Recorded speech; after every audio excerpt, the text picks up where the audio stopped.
Good evening, everybody. Welcome to the channel. I am Brian Lusk. Thank you for joining me today.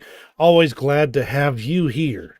Let's go ahead and get straight into things. We've got so much going on. A lot of crazy things have happened over the last week, and this is my first chance to actually sit down and talk about it. So let's go ahead and jump straight into it. We'll start as a kind of a bit of an intro here from the White House website. The Budapest Memorandum from the 90s has now disappeared from the White House website. Or as George Orwell stated in 1984, who controls the past controls the future. Who controls the present controls the past. And this is clearly, at least to me, a sign that the idea is to erase any indication that the U.S. has any obligations involved with Ukraine. And we'll see how this pans out as we continue on. From Tindar here, I'm going to read their material here, maybe comment as I go.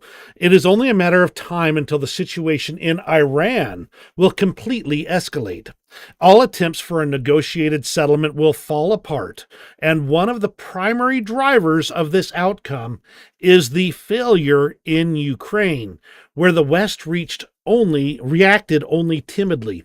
The final straw has been Witkoff's nonsense talk over potentially allowing Russia to possess the occupied territories in Ukraine. And as an aside, this is a major talking point that has been floated pretty loudly by Witkoff, who has been basically on Russia's side for quite some time now, that if they just gave the territories to Russia, we could easily get an end to this conflict. Yes, and you'd set the stage for the next one. Literally. Many have warned that the mere suggestion of such a proposal, even when it will never materialize, and it won't in Ukraine, will have huge implications for every other hotspot around the world. The UN has a history full of tragedies and failures, but at least it was successful in preventing annexations. But even this little bit of success is now challenged.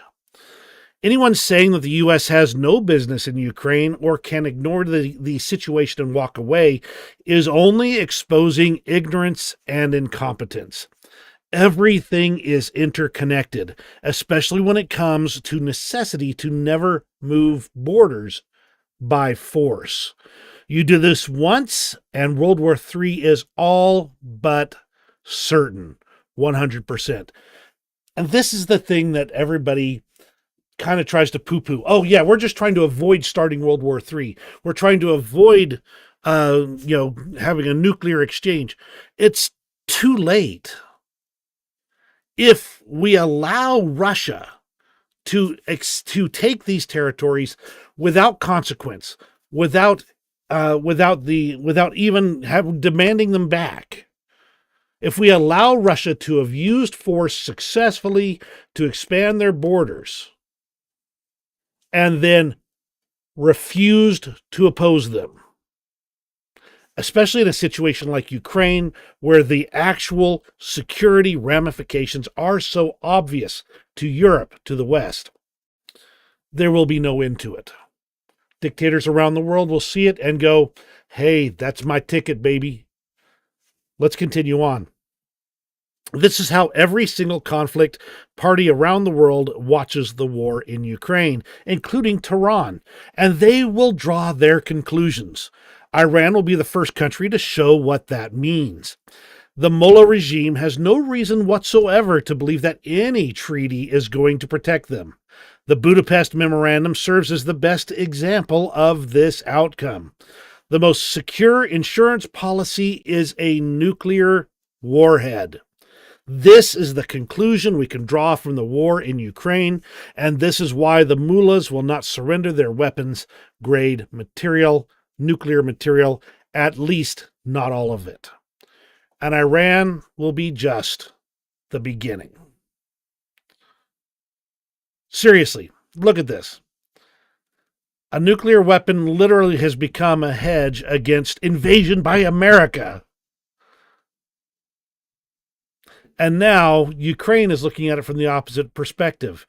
A nuclear warhead would have been a hedge against an invasion from Russia.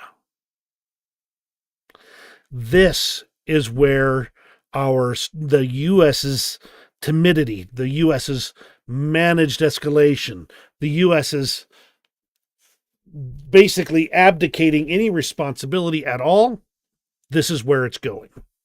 So that's my thought process for an introduction today. Al and Robbie, glad to see you both. Happy Easter. Wish it was better news. Though, as you all know, that at least from the title, Vladimir Putin said, hey, let's have a ceasefire. 3 days, 30 hours, actually, from today through Easter, basically. And, well, let's go ahead and just jump into that real quick here. This is 5 minutes before the official ceasefire. In fact, even as Vladimir Putin was announcing the supposed ceasefire, huge waves of Shahed drones and ballistic missiles were flying into Ukraine, all timed to land before the 6 o'clock cutoff that Vladimir Putin announced. Now, just so we're clear, Ukraine did say we will respect the ceasefire. We'll get into that in a few moments here. Some sources have said that the order to ceasefire for the ceasefire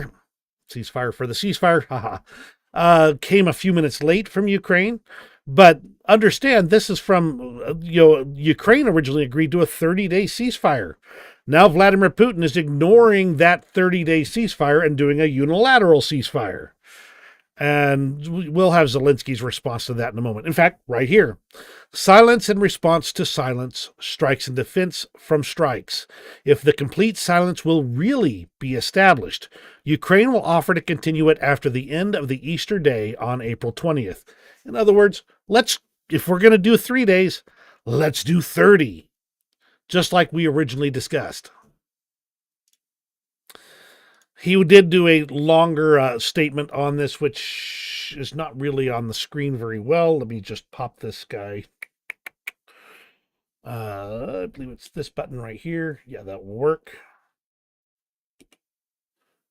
The corresponding proposal for a full and unconditional ceasefire lasting 30 days put forward by the United States has remained unanswered by Russia for 39 days. Ukraine received this proposal positively, while Russia has ignored it. If Russia is suddenly ready to genuinely commit to a format of complete and unconditional silence, Ukraine will act in a mirror-like manner, matching Russia's actions. Silence in response to silence, strikes in defense against strikes. If a true and complete silence takes hold, Ukraine proposes to extend it beyond the Easter period, continuing after April 20th. This will reveal Russia's true intentions, as 30 hours is enough for headlines, but insufficient for genuine trust-building measures. 30 days, however, could give peace a real chance. According to the Commander-in-Chief's report, Russian assault operations continue on certain sections of the front, and Russian artillery has not ceased. Therefore, there is no trust in Moscow's words. We know all too well how Moscow manipulates, and we are always prepared for anything. Ukraine's defense forces will act rationally, responding in a mirror-like fashion. Every Russian strike will be met with an adequate response. So that was Zelensky's response to the Russian unilateral ceasefire. As Al states, it's like a boxer holding a guy against the ropes and getting more low blows in, and the referee is just standing there allowing it to happen. But that's how Russia operates. They use dirty tricks. This is absolutely correct, Al. You are 100% on the mark there.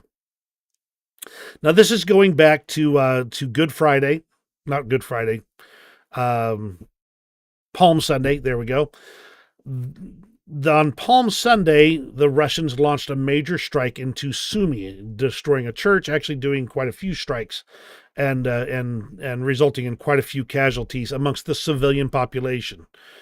This is a video that just shows some of that from the perspective of a church service that was being broadcast. And you can see people rushing to move out of the way. Although the pastor seems to be, I wouldn't say he's being calm. This is just one of many videos along these lines. Now, the BBC did report that Ukrainian troops were ordered to hold fire minutes after Moscow's Easter truce began. So this is one of the things that's been a little bit murky for me, because I've seen indications that Ukraine held fire before the ceasefire. I've seen this here that wasn't until a few minutes after. I'm not quite sure as to which one is absolutely accurate, but rest assured the Ukrainians did hold fire at that point in time. However, they did say that this was just a Russian information operation. The ceasefire claim aims to frame Ukraine as aggressor while Russia continues attacks. Strangely enough, even Vladimir Putin said that the Russian troops must brace for Ukraine's provocations during a so-called Easter truce. He's obviously laying the groundwork to blame Ukraine. Of course, Russian Z-bloggers, meaning their Russian propagandists and war correspondents, have already flooded the information space with accusations of Ukraine violating the so-called Easter truce. This is exactly what I expected. Literally within seconds of the official start of the ceasefire, these Russian Z-bloggers were already flooding the airwaves with all kinds of accusations that Ukraine had broken it. Zelensky did confirm that the Easter truce was not one that actually happened. The Russians continued their attacks in multiple directions, including artillery and drone strikes. Some areas are quieter, but no full ceasefire is observed anywhere. And that's kind of the theme I'm seeing overall. As the Minister of Foreign Affairs for Ukraine stated, this war exists because of Russia and can end when they choose to stop. Crimean Wind channel did state that this was looking like it was an attempt to be a real outsmart everyone move, make Donald Trump look worthless, make Zelensky look like he was looking for to cause more conflict. But Zelensky turned around and said, let's extend it. Let's make it a longer ceasefire. And now if Putin refuses, Putin will be the one that looks like the one who's looking for the war, much in accordance with how he's been acting. The Ukrainian troops were ordered to collect photo and video evidence of ceasefire violations and to return fire if necessary. This is an interesting phrasing here.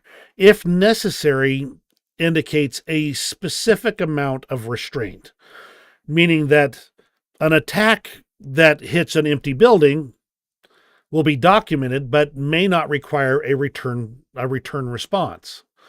Whereas an attack on Ukrainian soldiers or civilians would necessarily require an effective response to stop the threat. So, interesting phrasing from the Ukrainians.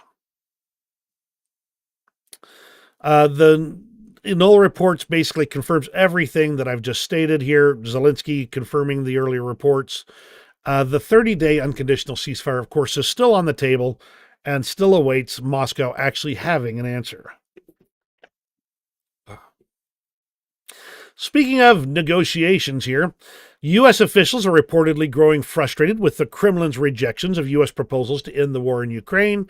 This is an interesting article because I'll tell you straight up, tracking what's going on with the U.S. government in regards to their response to Ukraine literally can change by the minute, if not second, depending on who's talking, how much they're talking, how long the interview is. And sometimes even changing positions during a single interview. This really is coming down to Russia's positions have basically disrupted all chances of a real negotiation. Now, I say this, but I'm going to tell you straight up that Donald Trump has said that they're still having some progress. Marco Rubio has said something similar, but said that we really will see in a few days whether there'll be a real chance at peace. We'll continue on from there. Despite the rhetoric regarding 5 regions, no one has forced Ukraine to sign a document on giving up these territories. So at this point, even though the Ukrainians have conceded a lot as openers, Or as I like to think of it, Donald Trump has been burning all the cards instead of holding on to them for actual negotiations. At this point, Ukraine has not committed to anything in the end. They've committed to potentially doing these things, but the Russians haven't accepted it or signed a ceasefire.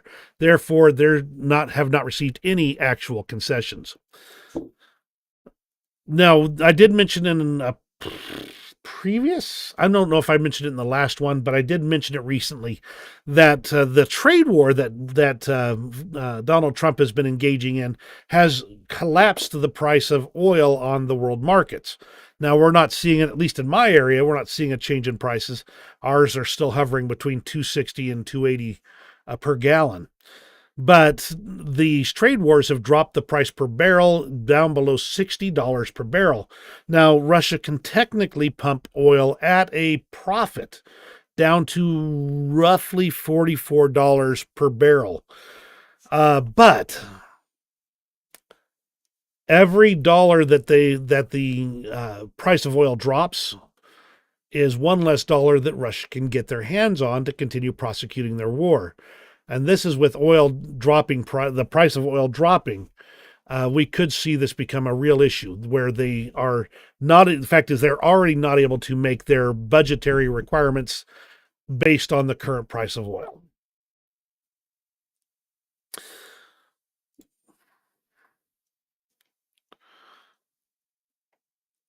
One of the things that's been coming out, and I've got to touch on this in several spots here, is this statement that's coming out from Marco Rubio and Donald Trump, basically saying that, look, if we can't get a ceasefire pretty quick here, we're moving on. We've got other things to worry about. Or to put it simply, Donald Trump thinks that the Ukraine war is nothing but a distraction. It prevents him from actually focusing on the things that matter. I'd have further comments, but I'm going to hold those for now. So Marco Rubio has stated that basically, if we are not seeing real progress soon, we're going to just basically drop it, wash our hands of the situation, which is an interesting phrasing during this Easter week. Makes you feel like Pontius Pilate. Donald Trump confirmed the statement that they would move on. Let me go ahead and just play this video for you here. Secretary Rubio said that the U.S. will have to figure out whether a deal can be done between Russia and Ukraine in a matter of days, or you will just move on. Yeah, very short. How many days is that? No specific number of days, but quickly, we want to get it done. We're talking about here, people dying. We're talking about over there, people are dying also, like on average 2,500 young people, soldiers. They're not from America, they're not from anywhere else other than Ukraine and Russia, but we want to save these lives. So it's 2,500 a week are being killed in battle. It's a vicious battle with the best equipment, the best everything, and it is brutal. 2,500 young people a week. Some of them not so young, actually. They're getting older. They're getting older by the month. But 2,500 a week, and we're going to get it stopped ideally. Now, if for some reason one of the two parties makes it very difficult, we're just going to say you're foolish, you're fools, you're horrible people, and we're going to just take a pass. But hopefully we won't have to do that. And Marco is right in saying that we want to see it end.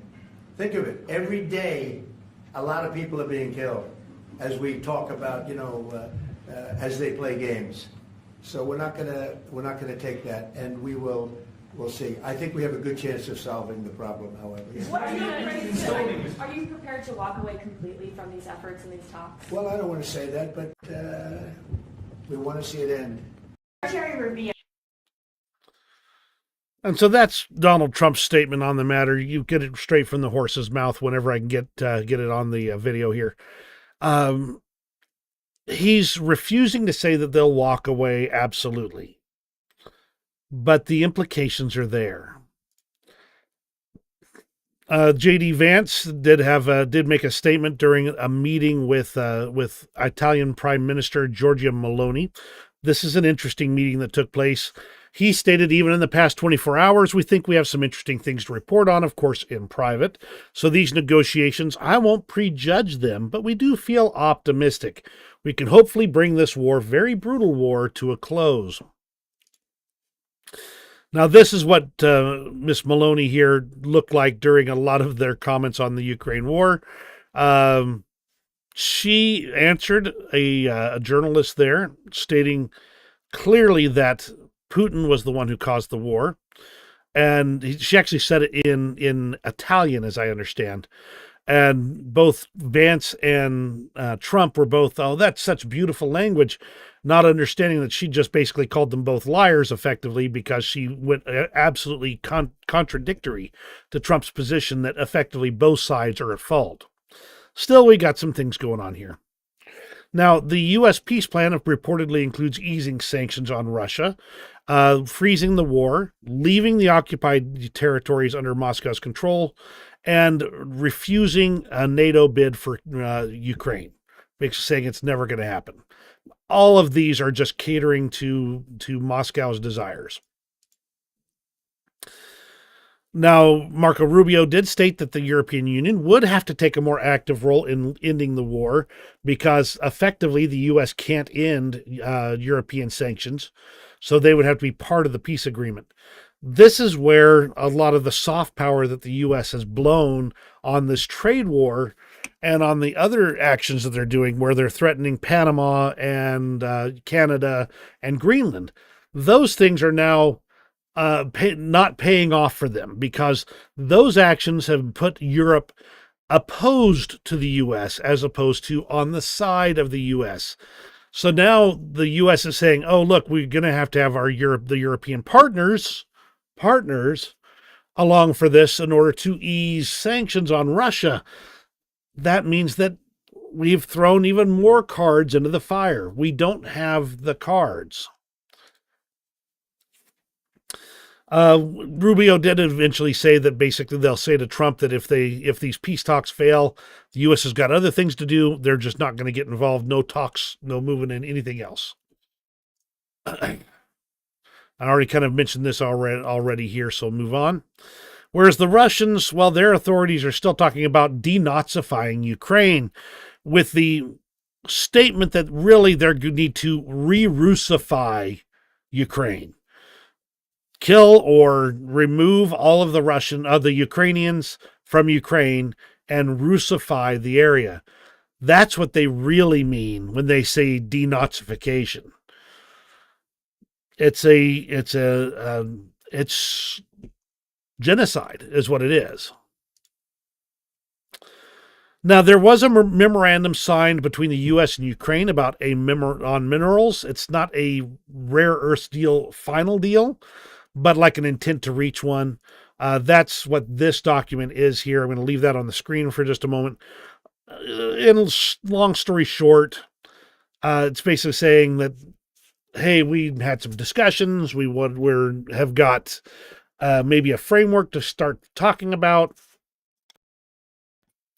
a minerals deal, and there's a bunch of other, not loopholes, but things that have to be jumped through, hoops to jump through to get this done.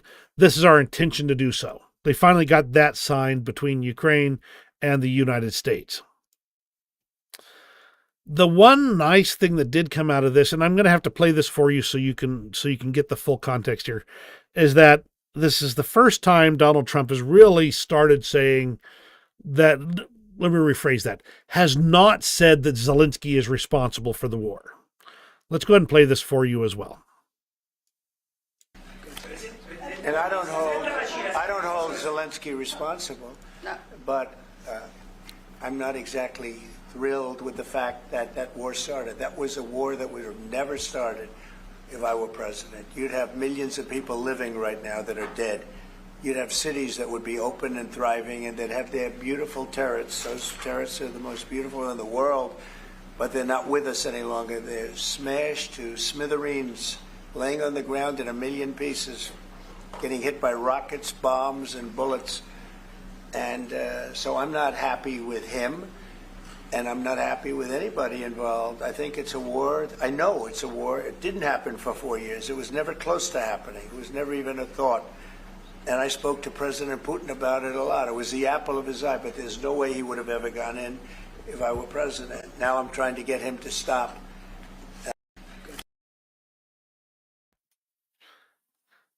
So not exactly, shall we say, robust support for, whoops, 1 second, please.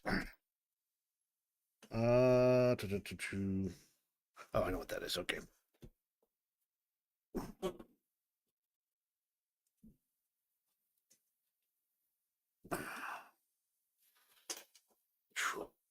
Sorry about that. Knocked my headphones and a radio charger off my desk here. Anyway, not exactly. Let's just say he's not exactly getting the little heart, Valentine's shipped out to Zelensky. He does not like Zelensky. He's indicated that he likes Putin in the past, but at least this is one of the first times where he's not actually said it's all Zelensky's fault, which is by itself at least progress. Now, there are reports that the United States is prepared to recognize Russian control of Crimea as part of the U.S. proposal to drive an end to the war with Ukraine. I could almost see this succeeding if it was Crimea or the eastern part of the country, but I don't think this is going to actually work. One of the conversations that's been going on between Russia and the U.S. is basically that Russia wants to buy Boeing jets with frozen assets in their talks with the U.S. This would destroy the sanctions regime, allowing the civilian aviation industry effectively to rebuild with Boeing aircraft and parts that could likely be repurposed to other military needs. This would destroy the sanctions effectively if they allowed this to happen. So why has Crimea started coming up again so much as being recognized as Russian? So let's go ahead and go through this from Crimean Wind here. Over the past few days, various media outlets and politicians and experts of different levels have been talking a lot about the possibility of recognizing Crimea as Russian. What is behind this? Now, I'm going to have to kind of skim through this and try and give you the highlights here. It's too long. Everything that can be understood about the peace proposals from the United States comes down to the Kellogg Plan, demarcation along the front line, and not joining NATO. In exchange for this, some sanctions are partially lifted from the Russians. The main problem is the status of the occupied territories. Hence Witkoff's phrases about the possibility of recognizing Crimea. The Paris meeting, which happened sometime around in here just last week, was required because without Europe, they can't lift sanctions in effectiveness. They can't even agree to unilateral recognition of the annexed territories in that regard. Everything that is happening largely comes down to the search for a formal formula for quasi-recognition of these territories. In other words, some point at which the U.S. can say, okay, the Ukrainians are going to not try to take those back. They'll recognize some level of control by Russia over them, etc., and trying to basically eke a win out of the negotiations. But even that would not be enough for Vladimir Putin. So, a long story short here is that it's clear that the Russian economy has suffered so hard under these sanctions that they're trying to do anything they can to break the sanctions regime. They claim that they were robust and resilient. They've got to do it. Crimea could be the point that allows some concession that will allow sanctions to be eased in some way. That, I think, is the real long story short on it. Oh, that was a lot of talking there. Let's go ahead and get on to the news out of Ukraine. By the way, before we do that, I do want to say thank you, everybody, for being here. I always appreciate you. Pipe up in the comments and let me know that you're here if you're joining in.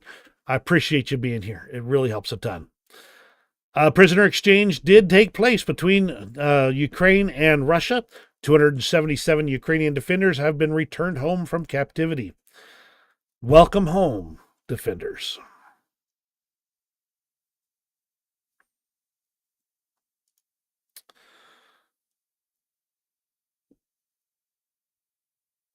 From Anton Herashchenko.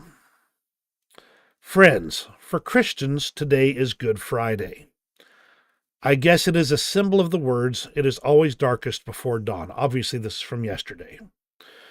We in Ukraine are waiting for our dawn to come. We are exhausted and fragile. We continue fighting and living. But over 3 years of full-scale war are taking their toll. Yes, thank you, Al. Yes, I appreciate you guys piping up.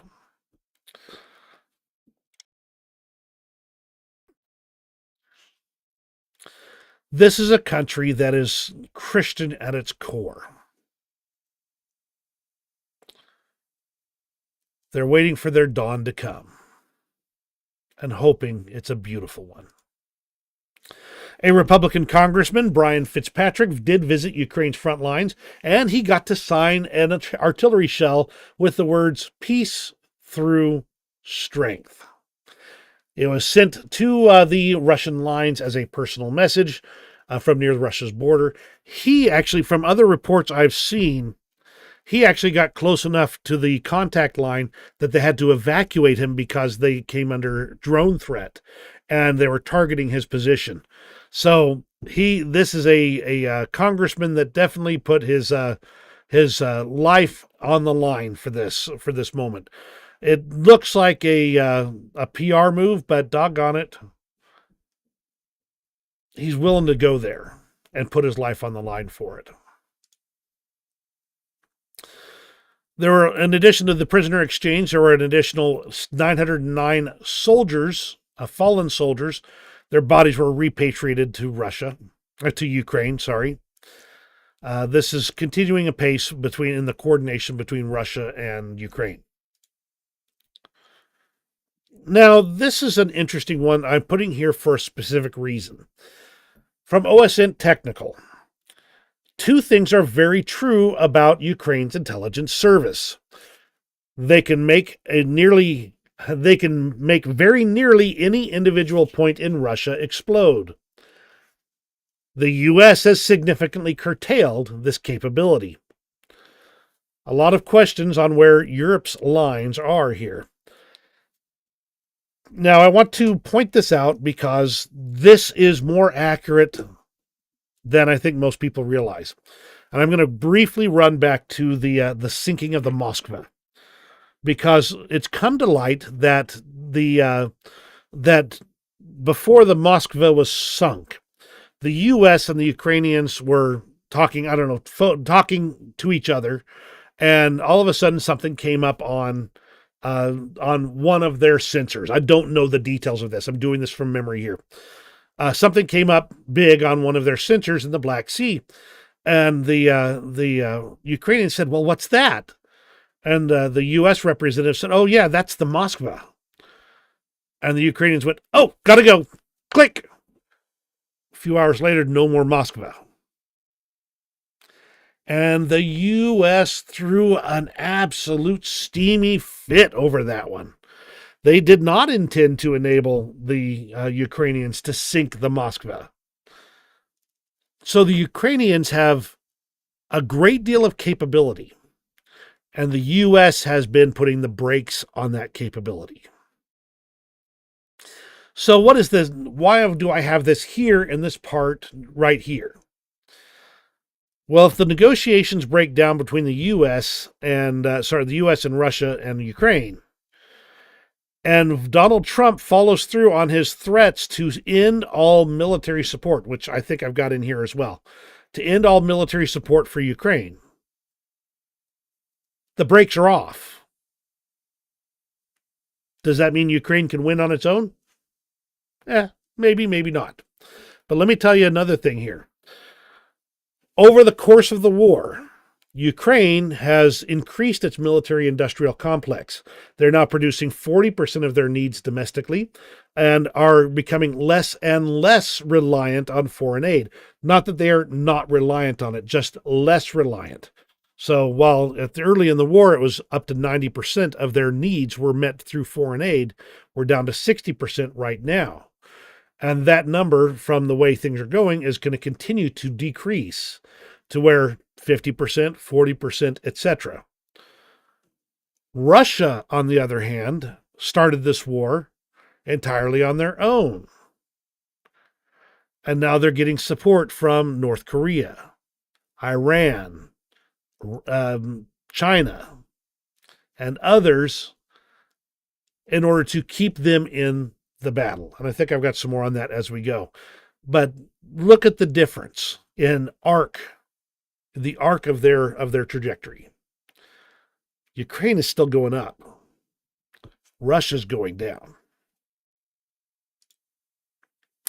The Ukrainians did receive a medevac helicopter, a Sikorsky S-76A, from their Canadian partners. Thought that was pretty cool. Thank you, Canada.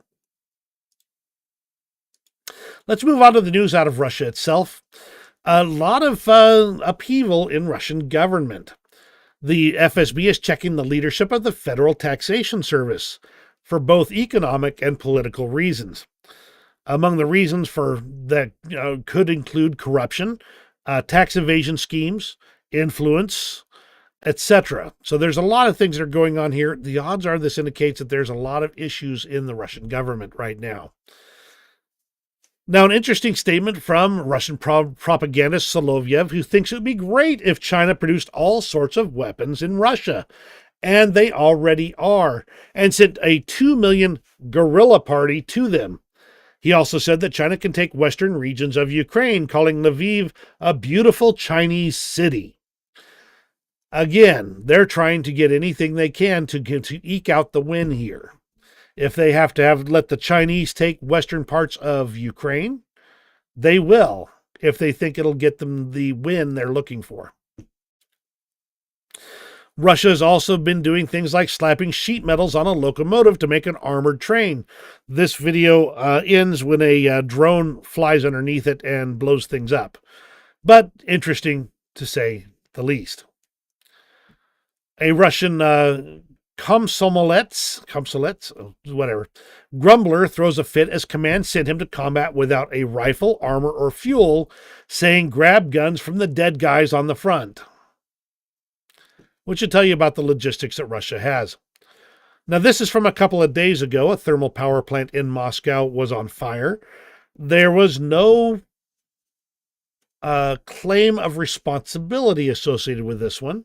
So at this point in time, it is being treated as though this was a random Russian thing blowing up for random reasons. An interesting story as well. Over in Krasnodar in Russia, around 150 Russian soldiers tried to desert, but they were locked in the offices of the building, and they were not able to get out. 7 managed to actually break through the fence and escape. 4 were immediately caught. 3 are still at large. But that's unusual to see this being reported in public formats. And the Ukrainian Air Force continues to hammer key Russian targets with a mix of U.S. and French-supplied guided bombs. Here's a French AASM slamming into a bridge carrying a Russian supply line in the town of Grafovka, Belgorod region. This is probably one of the things that the Russians are complaining about, civilian objects being struck, but it was being used to carry, supplies across. Let's jump into the international front for a minute here. We'll get this, keep on going here. According to reports, now, I don't know that I've mentioned this before, but the Ukrainians captured a couple of Chinese soldiers that were there. The Chinese are saying, no, they were just recruited by Russia. We had nothing to do with it. However, there's indications that there's more Chinese soldiers there than China is letting on. Specifically, they're being sent there to learn how the West is fighting wars today. Because what's going to happen? When China goes into Taiwan, they're going to be facing Western forces, Western training.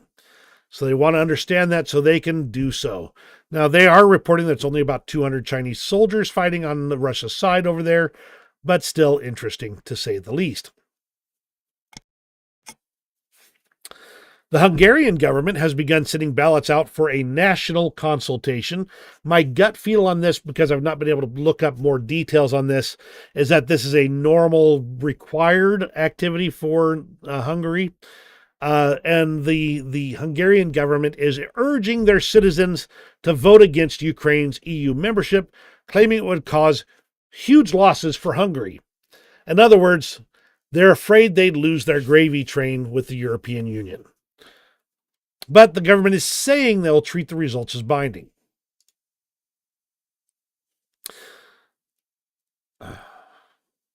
Al states, makes sense. The Chinese PLA hasn't been in combat on a large scale since Korea. Exactly the problem. They've got a whole bunch of untried, untested equipment and soldiers that really is going to need to see something to get a good feel for their combat capabilities. Interesting statement here from the Center for International Financial Research at the Kiel Institute. The European Union could replace U.S. aid to Ukraine by increasing contributions by just 0.2% of GDP. That's how small the U.S. contribution to the war in Ukraine has been. A little bump up of GDP from the European Union could entirely replace what the U.S. has been doing. Now, they still have to produce the weapons for it. With all the craziness going on, Lithuania is looking at their tactical situation there, realizing they've got Kaliningrad on one side and Belarus on the other. So they're beefing up the security on the Suwalki corridor. That's this roadway between Kaliningrad and Belarus. They do allow Russian traffic through there, last I heard. But it is very tightly controlled and watched constantly. They are trying to secure this area to prevent Russia from actually doing a full-on attack through that area to create an actual completed country connection there. Now, President Zelensky has made a few statements stating that there are let me back up again.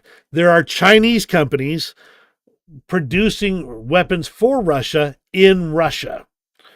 Now, they're also claiming that that China is providing gunpowder and other artillery at the same time. China is denying that they're providing any lethal weapons to either side in Ukraine, and they're only sending dual-use items. Germany has updated its list of military assistance, including additional self-propelled howitzers, IRIS-T missiles, ammunition, and much more. My understanding is this includes a lot more air defense stuff than some of their previous packages. This is where I mentioned this earlier. The U.S. no longer seriously considers new weapons for Ukraine, citing pro-Ukraine lawmakers. No guarantees on intel sharing either. The Trump admin is focused on what the U.S. gets from Ukraine, not what it can give to Ukraine. As Knoll Report states, America's interest in defending democracy? Gone. Germany has been expanding their production capabilities. They've opened a new artillery shell plant in Unterlüb, and the production capacity of 350,000 shells per year. My understanding is they have a total production of somewhere around 1.1, 1.2 million shells per year just in Germany. That's going from memory on that. They're also going to build a bunch of Sky Ranger air defense systems, 1,000 of them. So we'll see if that makes a big difference. Serbia, we're moving outside of Ukraine for just a moment or two. If you haven't been keeping track, there are still protests going on in Serbia. The situation is very tense and very problematic. The protesters have captured and held, effectively, some key bridges and roads in the area. Then, of course, they disperse for parts of the day, and then return and retake those areas. It's just constant protests going on over there in Serbia. The Serbian Ministry of Defense announced that they had a tactical exercise, whereas if you read deeper into the statement, the focus was on countering mass gatherings. In other words, using the military to end the protest going on. This is basically another intimidation tactic. This one here, I am going to mention it, but I'm going to point out that the sources are NPR and a single federal whistleblower. So I'm going to give you a quick high level on this. According to this whistleblower, who is a cybersecurity professional for National Labor Relations Board, there we go. Doge was sent in. Now, that's the Elon Musk-led, supposedly government efficiency people. They were sent in. They demanded access. They demanded no logs. They demanded special ability to create their own logins. And then they started sending out gigabytes of data from the facility. Shortly after all the IDs were created, all of a sudden there was a spate of attempted logins from Russia with correct credentials. Now, Russia is geofenced to prevent it from being able to log into these systems. But within minutes of Doge showing up and these things being carried out and these security measures being bypassed, all of a sudden Russia has correct credentials for those systems and is trying to log in with only the geofencing preventing it from being allowed. I don't know how true this is. I suspect it's partially true. The information is just vague enough that I cannot state it one way or the other. So I'm going to just drop this link here in the comments so you can take a look at it at your leisure. There is some interesting stuff in there, so I do encourage you to read it in the future at some point in time. Let's jump into the front lines. This is where things start rubber hitting the road. There's not been a whole lot of changes. A lot of fighting, but not a whole lot of changes. We'll go for first off the Ministry of Defense of the UK, giving us a quick update here. Adjacent to Russia's Kursk and Belgorod Oblasts, Russian forces have conducted large-scale aerial attacks on Sumy. They're likely to continue offensive efforts in the region in order to reclaim Kursk territory. There is still a small sliver of Kursk that is still under Ukrainian control. In Donetsk Oblast, Russia contests several key urban strongholds. They've been attempting to capture these areas throughout 2025.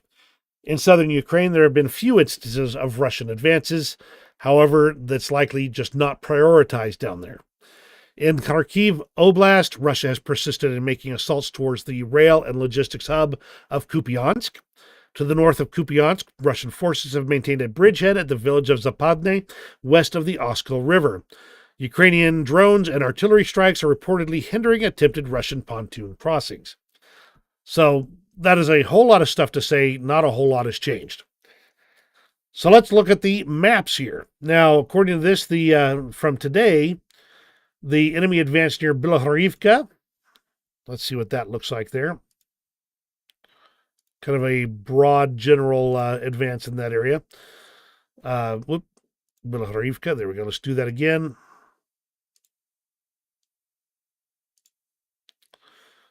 Not a lot of territory, but it looks pretty impressive on the map when you're this zoomed in. Rozliv, let's take a look at what it was before. That's a pretty big area of wide open ground. And Uspenivka. Not a big change there. Now, yesterday, the Ukrainians drove back the Russians in Udachny. Let's take a look at what that looks like. Small change, but it is a change. These are the nature of the changes we're seeing on a regular basis in Ukraine. Now, this map does not have any of the updates from the Belgorod region. There have been minor changes reported in the lines there. No real changes to speak of in the Kursk Oblast in recent days. All of these things are just active situations, but with no real changes here. Whereas the Ukraine control map, no significant changes marked today. I went through Orgonzo's report. He used the words developing their success a lot, which means nothing changed, and repelling counterattacks a lot. But basically nothing here changes any of what's been said so far. Here's a MiG-29 making a strike on an enemy hangar, destroying personnel and ammo. They believe this is in the Zaporizhia area. Nice, accurate strike there. You can see in just a moment here what that looks like when the smoke and debris clear. That's a pretty effective destruction of that area. The Russians attempted a major assault on Pokrovsk on April 17th. This is 2 days ago now. And during that assault, they eliminated 229 enemies, wounding 34 and destroying 24 armored vehicles, 99 motorcycles, and 2 trucks, marking this as one of the largest assault attempts by the Russians in recent days. Here's another view of that bridge that I mentioned in Belgorod region. By the way, War Translated mentions that these bombs are not being affected by electronic warfare jamming. That is a big change there, having effectively unjammable bombs at this point in time. Here's a Ukrainian drone pilot with a fiber optic drone. Fiber optics are making a huge difference. You can see here this video, even inside this building, is perfectly clear. He's able to move throughout the building and check each of the various directions and work effectively here. Fiber optics means it can't be interfered with. The only way they'd be able to do anything is to shoot it. But he finds a nice juicy T-80 and makes a direct strike on it. Considering the armor of the T-80, it's pretty likely that it was at least significantly damaged.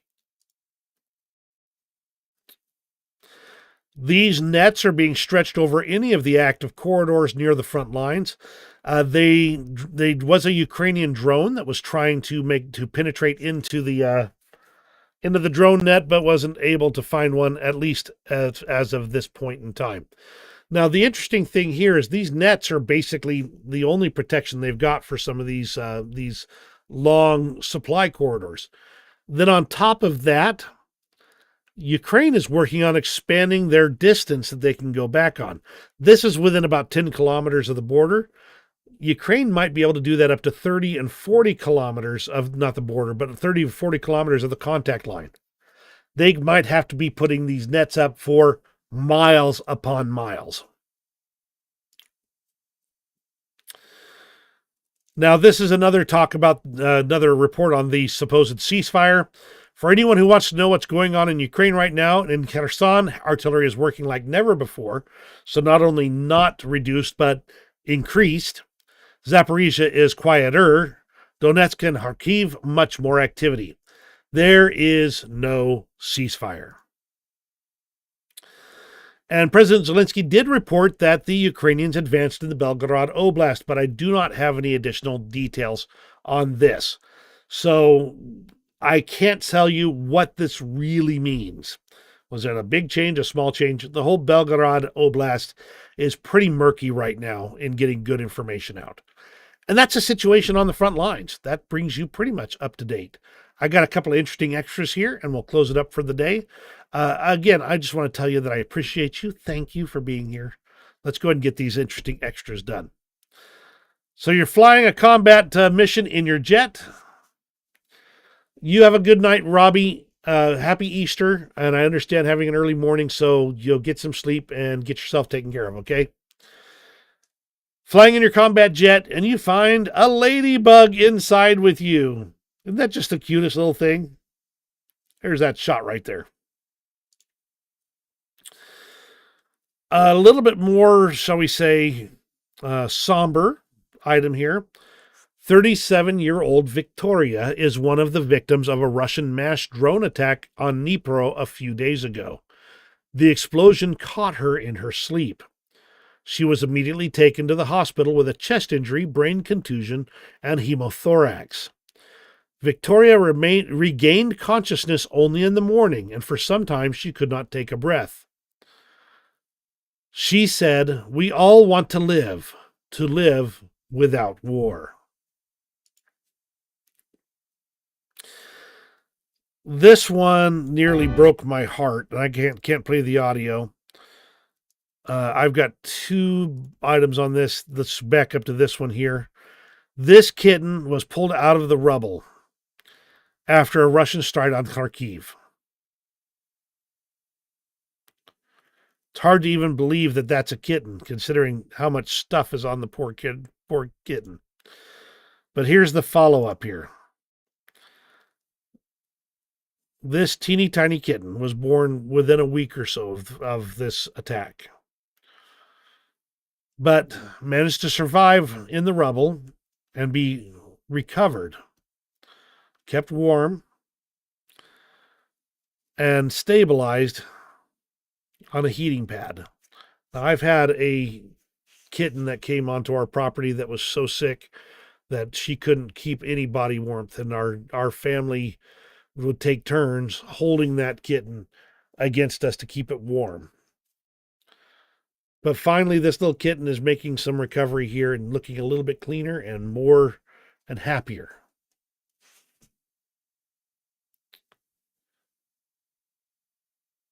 How the Ukrainians treat these animals, even in the heart of war.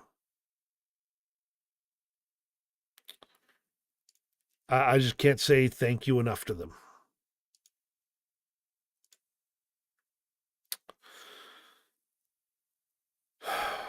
Here's some footage of a Ukrainian mobile SAM team downing a Russian Kh-101 cruise missile over western Ukraine with an Igla man-pads. I thought that was kind of interesting. But what's really interesting is this. This is the man who did it.